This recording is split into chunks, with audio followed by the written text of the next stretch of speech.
The rainy day was drawing to a close as Erica, a young female cab driver, drove to her last order. She was already tired, her back ached, and her eyes hurt from the constant strain, but she wasn't discouraged because her earnings for the day were decent.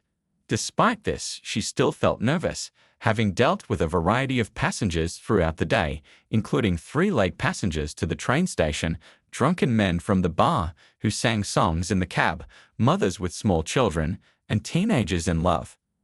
Now, Erica was on her way to pick up an elderly woman to take her to a specified address.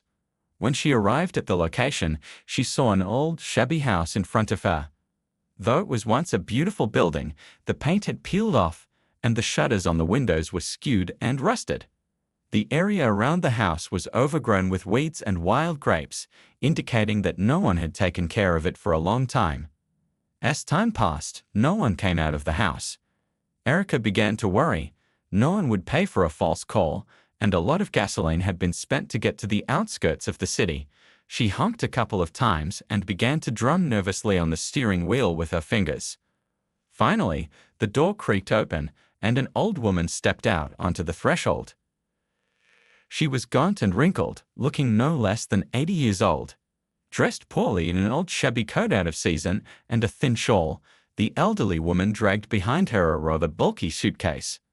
Erica immediately jumped out of the cab and helped the woman load the suitcase into the trunk. "I'm so embarrassed in front of you," the elderly woman apologized. "Please forgive me for making you wait. I was working and didn't keep track of the time." Erica smiled encouragingly. "It's nothing, don't worry. Everything is all right. Sit down, buckle up, and let's go. I'll lay out the route on the navigator to avoid the traffic jams so it will be faster." Suddenly, the old lady asked, "Sweetheart, can I ask you to go through the city center? I've been a recluse for many years and my health doesn't allow me to go far from home. I'd like to see what our city has become. I'll pay extra if you need it. By the way, my name is Mrs. Mans, and yours?" "I'm Erica," the girl replied. "Nice to meet you. No problem, as you say, I'll take you through the center at a leisurely pace. That's not difficult for me." So they started on their way. Mrs. Mans admired the beauty outside and reminisced about the past. "Oh, look at the modern buildings," she exclaimed. "There used to be a dress shop here, I remember, and now they have built a restaurant. What is this huge miracle with flashing lights like a Christmas tree? How many floors are there? I can't even count. This is a new shopping center where you can buy anything you want. There is a movie theater, a cafe, and many children's attractions," Erica informed her. The elderly woman continued to recall, "When we were young, my husband and I liked to take evening walks along these streets through this park. Young people always gathered near the main square and made dates with each other. There was also a summer dance floor there. Ah, those were the days. I worked in the court as a secretary, and Bill was a teacher. He taught math at school. My husband's hands were golden. He built our house himself, and we did everything together. We didn't have children for a long time. God didn't give them to us. Then Cindy was born. How happy we were, words can't describe. I never imagined I would be alone in my old age." The elderly lady sighed, and Erica cautiously asked, "So what about your daughter? Where is she now?" Mrs. Mans wiped away a tear and said, "Oh, it's a long story, Erica. She had an unhappy love affair and disappeared. She renounced us and quarreled with her father. We never saw each other again. Oh my goodness, look at that beautiful church." Saying this, the elderly woman turned to Erica and asked, "And you, my dear, how did you get into such a difficult profession? It doesn't seem to be a woman's business." "It's the first time I've seen a woman behind the wheel, to be honest," Mrs. Mans said. Erica waved her hand dismissively. "Well, Mrs. Mans, life happens that way. I was left without parents. My mom died when I was 8, and I grew up in an orphanage. When I fell in love and got pregnant, Gregor turned out to be a scoundrel. He left me as soon as he found out, afraid of taking responsibility. So I was left pregnant and alone. As for cars, I've loved them since I was a kid, so I learned to drive. I enjoy it, and it pays well." Mrs. Mans shook her head sympathetically. "So you're not just a female taxi driver but also a pregnant taxi driver. Poor you, my sorrowful one. It will be difficult to take care of a newborn alone with no one to help you. Erica smirked. I'm used to it. I'll manage. I'll save up money for the baby in childbirth. Besides, my profession will always provide for me. As they arrived at their destination, a grey public building with a high fence, Erica read the name on the gate and gasped. It was a nursing home. She felt unbearably sorry for the poor elderly lady who was forced by loneliness and illness to move there. Erica turned off the car and helped Mrs. Mans out, then took out her suitcase and brought it to the gate. The elderly woman lowered her head and said, "All right, Erica, this is my final stop. I'm here forever. The only good thing is that I won't be here long because I'm so sick. Goodbye, my dear. Take care of yourself and your baby, and never push him away from you, no matter what happens, so you won't be like me, unwanted by anyone." Erica's heart snapped, and tears came to her eyes. She hugged the old woman and whispered, "Mrs. Mans, can I visit you?" The woman only waved her hand. "Go away. Never mind, you have your own worries." Mrs. Mans began to take out a worn purse to pay, but Erica waved her hands and said, "No, no, put it away. I will not take money from you. Good day to you." She quickly got into the car and drove away, not wanting to hurt her soul even more. That evening, after a quick snack and a shower, the girl finally stretched out her swollen legs and hoped to sleep, but she couldn't. Before her eyes stood the unhappy Mrs. Mans, waving goodbye to her. Lord, how pitiful, Erica thought as tears came to her eyes. A pleasant, intelligent woman, and she was left all alone. What kind of daughter has completely forgotten her mother? Incomprehensible. Erica closed her eyes and began to go over the fragments of her unhappy childhood. Her mother had died very early, but the period spent with her was the best of her life. Her mother's name was Cindy, and she worked as a cleaner in a roadside cafe. She was always exhausted to the limit. In addition, the hated stepfather significantly poisoned their lives. Tom drank, debauched, called Erica an alien brat, and beat her mercilessly. Her mother felt sorry for the girl and tried to protect her. The house was always tense with an agitated atmosphere. Cindy would secretly buy Erica sweets and toys, hiding them from her husband. Erica often begged her mother, "Mommy, let's leave him please. He's bad. He doesn't love us. I'm afraid of him. Why do we live with him?" The tormented woman would only cry quietly and stroke her daughter's head. "I know, my daughter, that Tom is not good, but we have nowhere to go. This is his home. Your mom is unlucky. I got involved with a scoundrel, and everything went wrong. So you'll have to put up with it. We can't go anywhere." Then, unexpectedly, her mom died from a heart attack while at work. Her stepfather buried her, and his little stepdaughter became a thorn in his side. Erica tried to stay out of his sight, sometimes quietly hiding under the bed to avoid being noticed by her drunken stepfather. Her life became unbearable as he continuously oppressed and abused her, calling her a sponger and a freeloader. Normal sleep and studying were out of the question. She often sought refuge with the neighbors from the tyrant until they finally called the guardianship service. Erica was immediately taken to an orphanage, and her stepfather was glad to be rid of her. In the orphanage, Erica had to fight to stand up for herself and was repeatedly punished for it. Over the years, she became a tough girl who loved cars and would confidently race on an old moped that the janitor, Mr. Collins, sometimes allowed her to use. The boys respected her, considered her a good friend, and taught her how to understand spare parts and rebuild engines. Her appearance matched her character: a short haircut, sneakers, and a leather jacket. Nevertheless, Erica's face was beautiful, with deep brown eyes, plump lips, and dimples on her cheeks.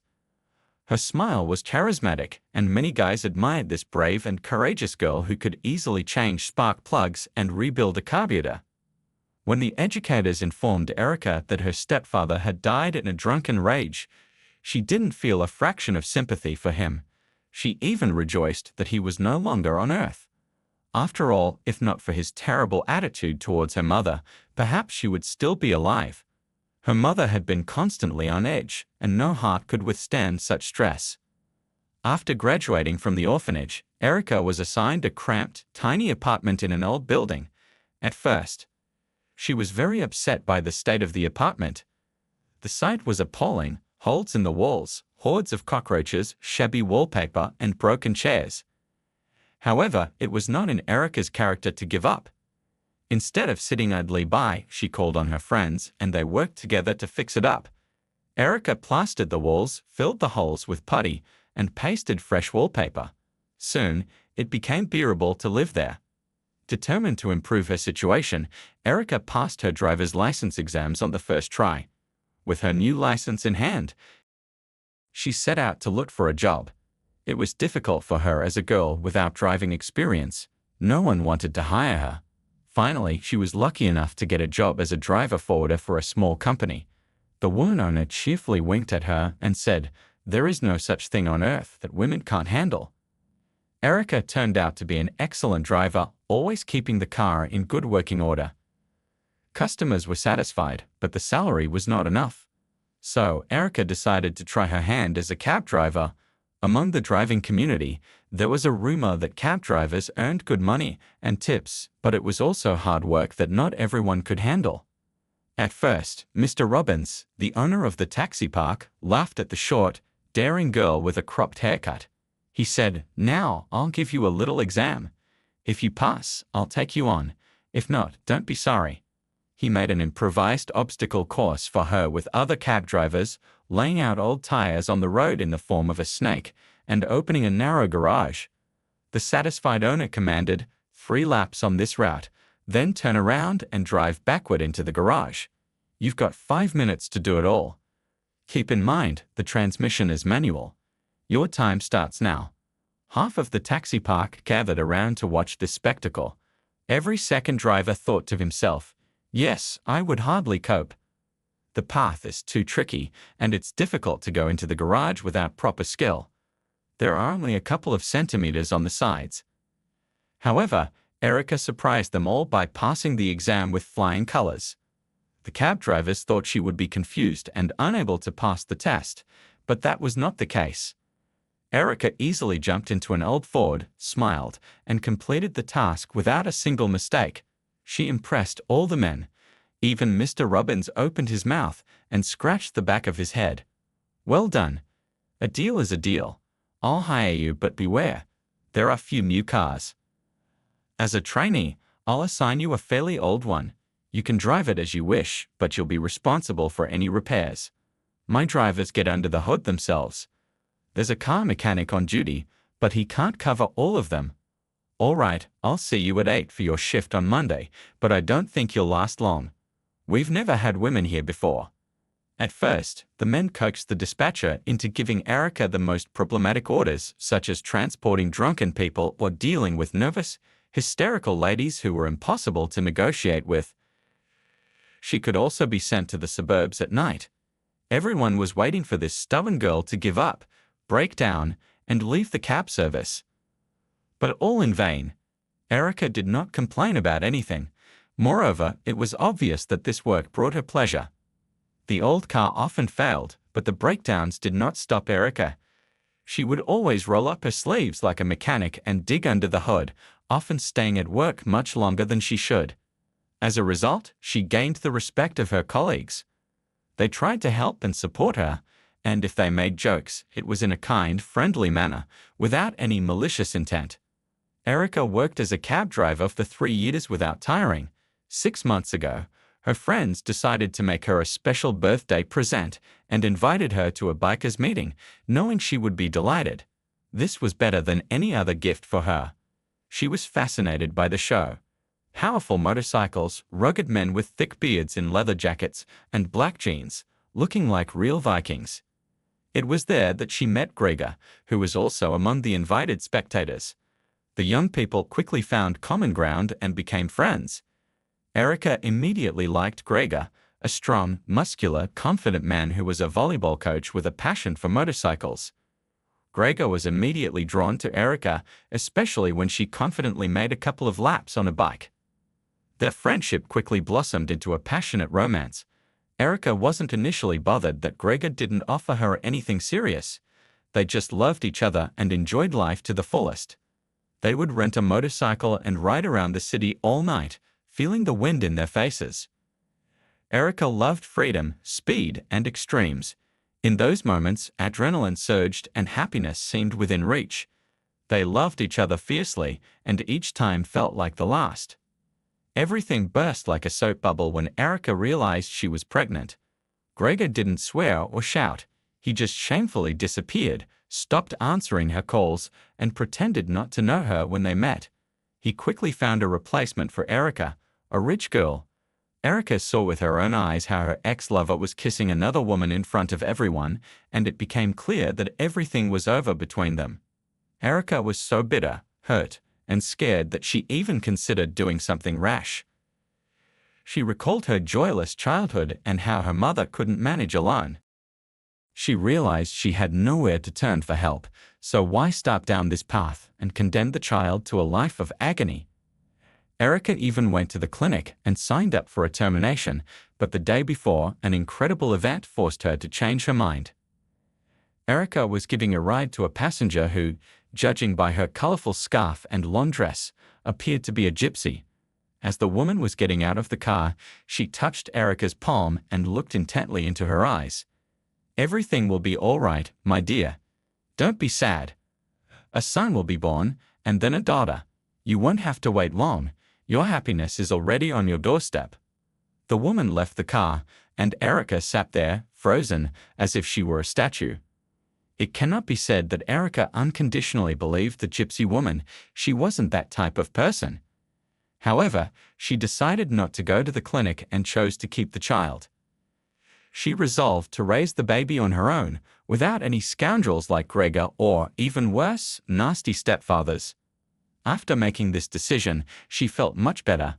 She now had a clear goal: to earn as much money as possible so she could take time off to care for her child until he could go to daycare. She worked hard and didn't spare herself. Though she had no morning sickness, her back often ached, and her legs swelled a little from sitting for long periods. Mrs. Mans also occupied her thoughts. One day, Erica thought, "I should visit her. It won't cost me anything, and it will be nice for the elderly woman. She must be sad and lonely there." Understanding better than anyone how bad it could be in such places, even if they fed and clothed her, Erica took an hour out of her schedule the next day. She bought a nice bouquet of flowers and some fruit and went to see the old woman.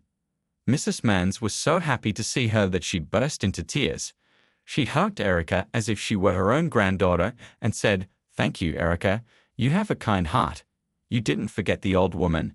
It's so sad here. Everything's so strange. At home, the walls healed me, but here it's a pity. I have no health left at all. I can't eat properly, my hands shake, and I spill everything on myself." They chatted a little, and then Erica went back to work. But the happy Mrs. Mans did not let go of the bouquet of flowers until nightfall, sitting dreamily by the window. From that day on, Erica visited Mrs. Mans almost every day for a little while, and on weekends she stayed with her for half a day. She noticed that it was cold in the ward and brought warm woolen socks and a shawl for Mrs. Mans. The elderly woman was touched by such care and began to call Erica her granddaughter. Every day they grew closer, sitting in the boarding house park for long talks. They often crumbled a loaf and fed the pigeons, who enjoyed their treats. One day, Erica asked the old woman for advice on caring for the baby. Mrs. Mans shared her wisdom and personal life details. "I look at you, Erica, and you remind me so much of Cindy, my daughter. I loved her so much. Who would have thought it would turn out like this? She was smart, studied well, and we had such high hopes for her, my husband and I. Then that ugly foreigner, Arthur, came along, damn him. He made my girl's head spin, and just imagine, he was married. Cindy couldn't resist and went on a wild spree. Soon, as if by bad luck, she got pregnant. When my husband found out, it was such a scandal. He said she disgraced our family and brought shame upon us. That scoundrel denied everything and almost immediately disappeared. He said, 'I don't know anything. It's not my child. Who knows from whom your daughter got pregnant?' Cindy was mostly offended by us for going to him to find out the truth, and she left after him. That's the whole story. I haven't heard a word from her since. Where is she? How does she live? I don't know anything. 100 times we regretted scolding her. We should have accepted her. We could have raised a grandson together and forgotten everything in time. She's not the first, and she won't be the last. So don't even think about regretting the baby. Love him, raise him, and the most important thing is that you're together. When he grows up, there will be someone to give you a glass of water in your old age. 3 months flew by. It was Erica's day off, and she had been in the kitchen since morning. Though she didn't know how to cook, Erica tried to make sure the cutlets wouldn't burn. She wanted to treat Mrs. Mans to something homemade. Suddenly, the phone rang. Erica Clark, it's from the nursing home. Mrs. Mans gave us your number yesterday. She suddenly felt ill and, unfortunately, passed away during the night. Please accept our condolences. Who will take care of the funeral? Does she have any relatives? Erica silently hung up the phone, unable to answer. She sobbed and felt a terrible sense of loss, as if she had really lost her grandmother. Without hesitation, she spent the money she had saved for childbirth to give the old woman a proper funeral. Her conscience was clear. Erica was especially touched by the dried flowers from her bouquet, lovingly placed between the pages of Mrs. Mans' prayer book, which was given to her by the nurse. To avoid dwelling on her sorrow, Erica worked day and night until Mr. Robbins practically forced her to go on maternity leave. Erica Clark, are you completely out of your mind? Or maybe you've decided to give birth right at the workplace. Stop it and go on maternity leave for good. We'll always find a place for you when the baby grows up. We need people like you. So, Erica had to go on maternity leave. The very next day, a notary, a middle-aged man with a folder in his hands, suddenly came to her home. What he told her shocked her. It turned out that Mrs. Mans had left a will, signing over her house to Erica. Along with the will, he handed her a letter. I've been instructed to give this to you personally. Here are the keys and documents. You are now the rightful owner of the house. Congratulations. Excuse me, I have a lot to do. Goodbye. The bewildered Erica sat down in an armchair, opened the letter with shaky hands, and began to read. Dear Erica, it so happens that you have recently become the closest and dearest person to me. You can't even imagine how important and necessary your visits were. It warmed my heart to know that someone needed me. Thank you for your kind heart, your nice presence, and our heartfelt conversations. You warmed my lonely soul, frozen from loneliness and indifference. The least I can do to thank you is to leave you my old house. I hope you will not sell it hastily but restore it and live in it with your child. I would like that very much. The house holds a piece of my soul. One last piece of advice. If you want to heat the fireplace in the fall, take your time and examine it carefully. Goodbye, darling. I wish I could hug you. Take care of yourself and the baby. Sincerely with love, Mrs. Mans. Erica wept quietly, remembering Mrs. Mans's dry hands and eyes full of inexpressible longing.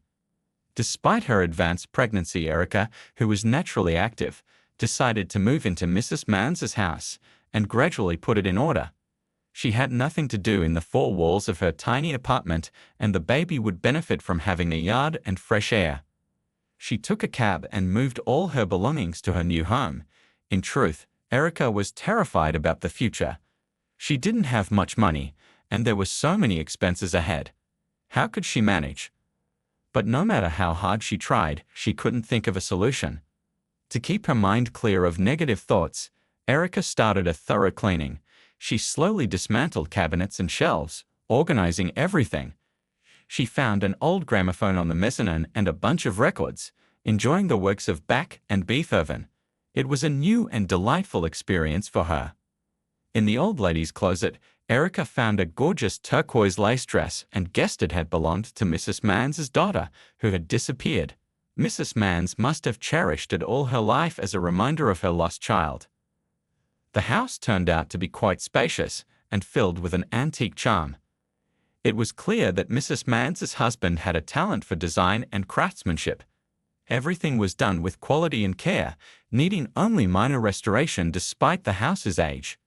Erica decided to convert one of the rooms into a nursery and began renovating it. Paul, one of the cab drivers from Erica's work, offered to help. They had recently become good friends. Paul had been divorced for a year, his wife having left him for another man, so he never hurried home. They often repaired cars together or just talked. Now, helping with the repairs, Paul watched Erica deftly hang wallpaper while climbing a stepladder and supervising the process. She was amusingly dressed in a kerchief and a striped blouse, her belly sticking out like a small watermelon. Paul sincerely admired this restless and active woman. "Erica, I'm amazed at you. Where do you get all this energy? My ex-wife used to get tired just doing the dishes, but you're like an airplane running around the house, repairing, and you're pregnant." In reality, Paul had been in love with Erica for a long time, ever since he first saw this daring young beauty confidently driving an old Ford during her driving test. He admired everything about her boldness, straightforwardness, diligence, and charisma. However, he never dared to confess his feelings, especially after learning that Erica was pregnant and her boyfriend had left her. He didn't want to intrude on her emotions during such a challenging time, knowing she wouldn't understand. So he chose to be there for her as a supportive friend and let time reveal what might happen between them. Meanwhile, Erica remained oblivious to Paul's intense feelings, focused solely on her tasks and her impending motherhood. As days passed and the weather grew colder, Erica decided one day to create a fireplace. "Paul, could you bring a couple of piles of firewood? Let's try to light it up before winter arrives. I should probably call a chimney sweep if there are any problems," Erica suggested.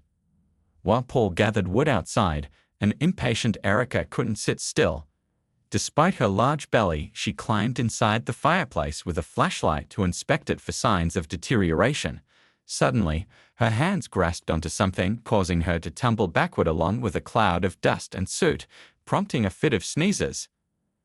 Her curiosity piqued, Erica quickly unwrapped the mysterious package she had found, a box. Opening it, she gasped in astonishment.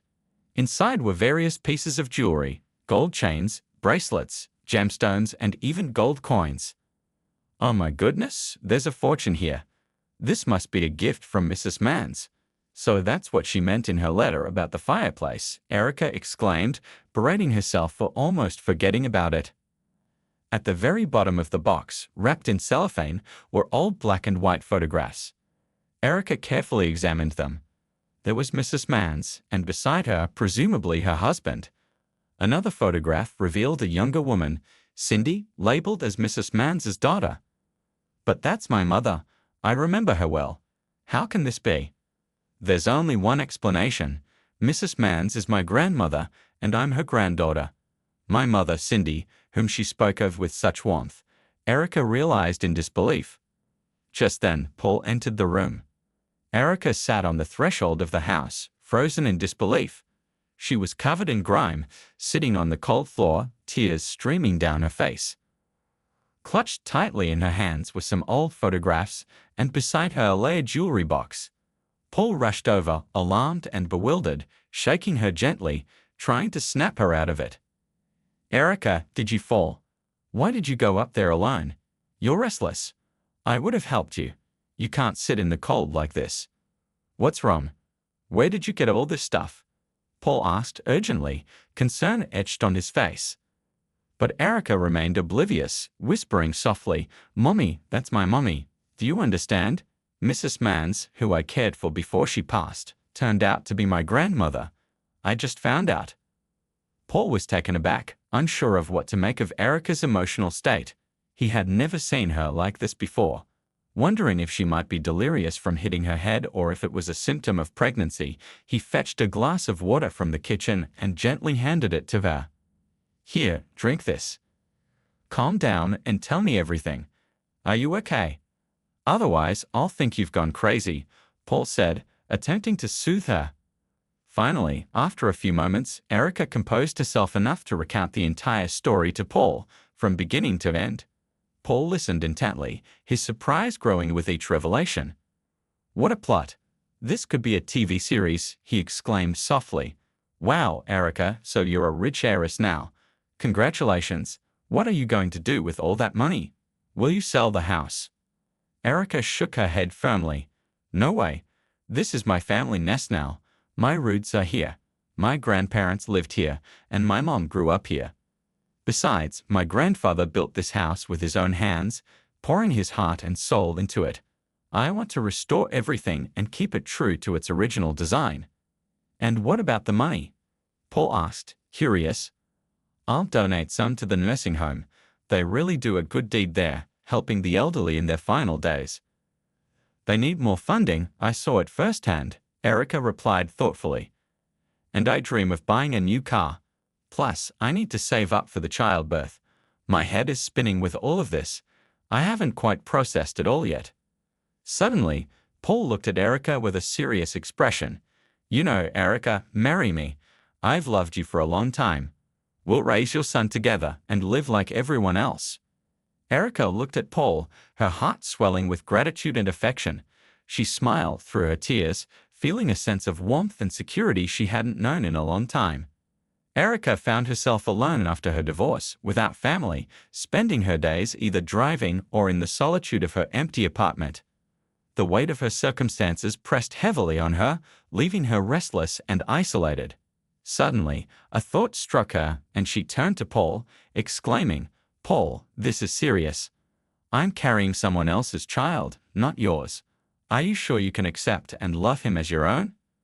Paul looked taken aback but nodded slowly. Yes, Erica, I can. I want to be there for you and your child. That's the thing, Erica continued, her voice tinged with bitterness. Do you know how I grew up? Let me tell you, I was beaten and abused so badly by my stepfather that I was taken away and placed in an orphanage. He never saw me as anything but a little brat. When I heard he died in a drunken fire, I didn't shed a tear for him. Paul listened quietly, his heart going out to Erica. I'm so sorry, he murmured.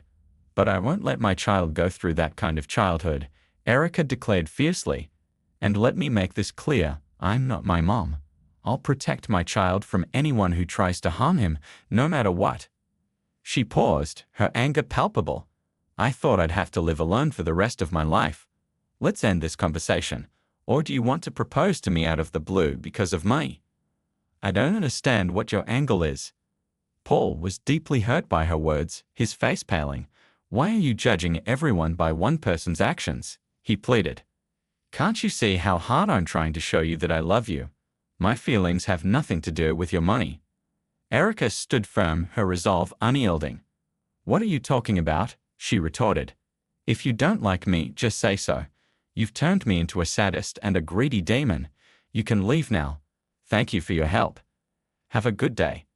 Paul was stunned, his eyes wide with hurt and disbelief. Have a nice day, he replied tersely, before storming out.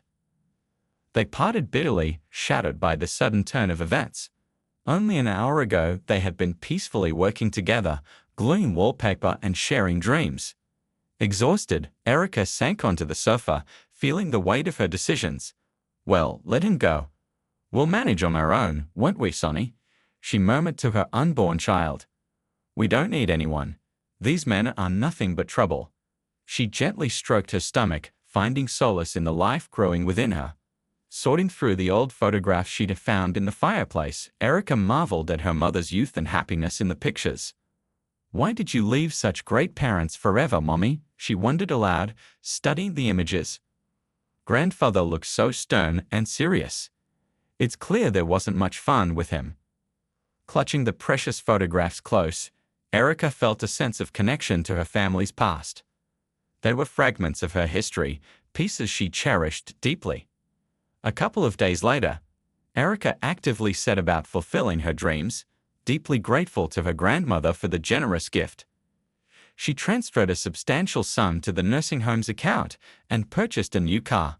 Hiring specialists, they began restoring and repairing the house according to her personal designs. However, as her due date approached, focusing became increasingly challenging. Clumsiness set in, mornings grew tougher, and no matter her task, thoughts of Paul persisted. She regretted her harsh treatment, realizing he had helped her immensely. Deep down, she harbored feelings for him, though past traumas had fortified a wall around her heart, shielding against betrayal. Meanwhile, Paul missed Erica dearly. Her bold, self-sufficient spirit had captivated him. He acknowledged her reasons and his mistimed advances. Embracing another's child posed complexities, yet he resolved to love and care for the baby. Despite his frustrations, his heart yearned for her, especially with the impending birth and Erica alone at home.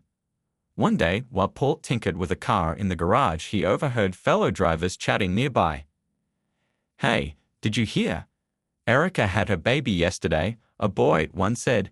"Mr. Robbins got the news from a friend. We should all get together and congratulate her properly. She deserves it." Paul's heart raced. Without a second thought, he tossed aside his tools, hurried to clean up, and dashed to the maternity hospital. Unwrapped, he wrestled with his pride. "To hell with this stupid pride," he muttered to himself, clutching a bouquet of roses and assorted goodies tightly. Paul resolved to declare his love again, determined to congratulate Erica regardless of the outcome. Waiting anxiously in the lobby, he wondered why they delayed letting him see her. After persistent persuasion, he convinced the nurse to grant him a brief visit. Inside the ward, Erica, preparing to feed, was surprised by the nurse's hushed announcement. "Your husband is quite insistent. I managed to secure a quick visit, but just a couple of minutes, okay?" Erica's heart fluttered as Paul burst in, swept her up in his arms, and kissed her tenderly. He presented her with a bouquet and a bag of fruit, then blurted out his heartfelt proposal. "Congratulations, Erica. Now you won't get rid of me. Marry me. I promise to love your child as my own. I can't live without you, even if you can't cook pancakes or cutlets." Erica chuckled, touched by his sincerity. "You're something else, Paul," she replied. "But yes, I agree. And please forgive me for my harsh words earlier. It's not you, it's just hard for me to trust again." Paul beamed with joy. "Wait, what shall we name our son? He'll carry my surname. You and he are mine, that's it."